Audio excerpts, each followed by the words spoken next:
पूरा उत्तर भारत इन दिनों भीषण गर्मी के प्रकोप में है। हर तरफ केवल मनुष्य ही नहीं बल्कि जीव जंतु भी इस गर्मी से परेशान हैं। मौसम विभाग का कहना है कि फिलहाल कुछ दिनों तक उत्तर भारत के लोगों को गर्मी से राहत नहीं मिलेगी। हालांकि मौसम विभाग ने अगले कुछ दिनों में उत्तर भारत के तापमान में 1 से 2 डिग्री कमी होने का अनुमान लगाया है। प्रीलिम की बात करते हैं तो टेम्परेरी WD होता है, वो है नहीं।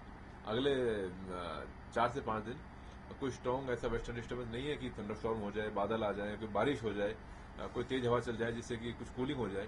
लेकिन फिर भी विंड पैटर्न में बदलाव हम देख रहे हैं। कल से विंड पैटर्न में बदलाव हम देख रहे हैं। कुछ ईस्टर्ली विंड, पूर्वा हवा जिसको बोलते हैं, वो यूपी और दिल्ली तक टच करने की संभावना है, हरियाणा तक टच करने की संभावना है कल से।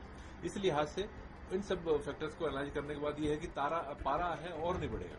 बढ़ती गर्मी के चलते बिजली की मांग भी बढ़ गई है और ऐसे समय में जब सबसे ज्यादा बिजली की जरूरत है तब देश की राजधानी दिल्ली में भी बिजली की लंबे समय तक कटौती हो रही है, जिसकी वजह से दिल्ली वासी काफी परेशान हैं। पूरे 4 दिन से मेरे को रात को दिक्कत हो रही है। दिन में भी अब तो कल से दिन में भी जाना शुरू हो गया। आज दिन में भी 2-3 बार गई है, कभी कुछ प्रॉब्लम, तो मतलब जीवन अस्त व्यस्त हो गया है। डेली 6 घंटे का कट है और कट के अलावा कोई नहीं पता कब लाइट जाएगी, कब आएगी।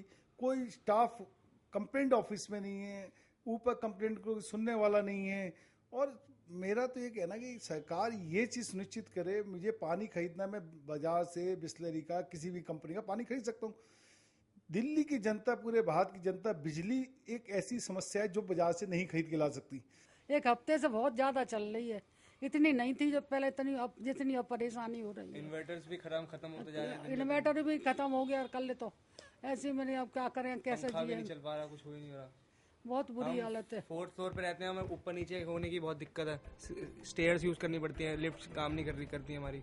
दिल्ली के उपराज्यपाल नजीब जंग ने कहा कि कई इलाकों में कुछ और दिनों तक योजनाबद्ध कटौती जारी रहेगी, क्योंकि पिछले हफ्ते की आंधी में क्षतिग्रस्त बिजली टावरों की मरम्मत में समय लग रहा है। प्रॉब्लम यह है कि जो बड़े बड़े टावर्स हैं वो गिर गए हैं, बड़ी बड़ी लाइनें हैं वो गिर गई हैं, उनको रिपेयर करने में तो समय लगेगा। तो इमरजेंसी इक्विपमेंट लगा के उनको चालू किया जा रहा है।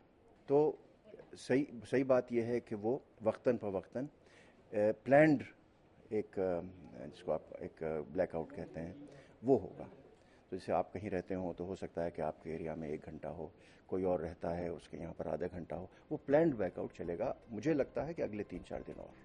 दिल्ली सहित पूरे उत्तर भारत में लोगों को गर्म हवाओं के थपेड़ों से कोई राहत मिलती नहीं दिख रही है। इंतजार है तो बस अब मॉनसून का। एक तो सूरज की तपिश ने लोगों का जीना बेहाल किया है, ऊपर से घंटों बिजली गुल हो जाए तो अंदाजा लगाया जा सकता है कि हाल कितना बेहाल होगा। जी हाँ, राजधानी दिल्ली में इन दिनों लोगों को घंटों गुल होती बिजली का सामना करना पड़ रहा है और ऊपर से गर्मी ने उनको बेहाल किया है। कैमरामैन संजीव कुमार के साथ गिरीश निशाना, DD न्यूज, दिल्ली।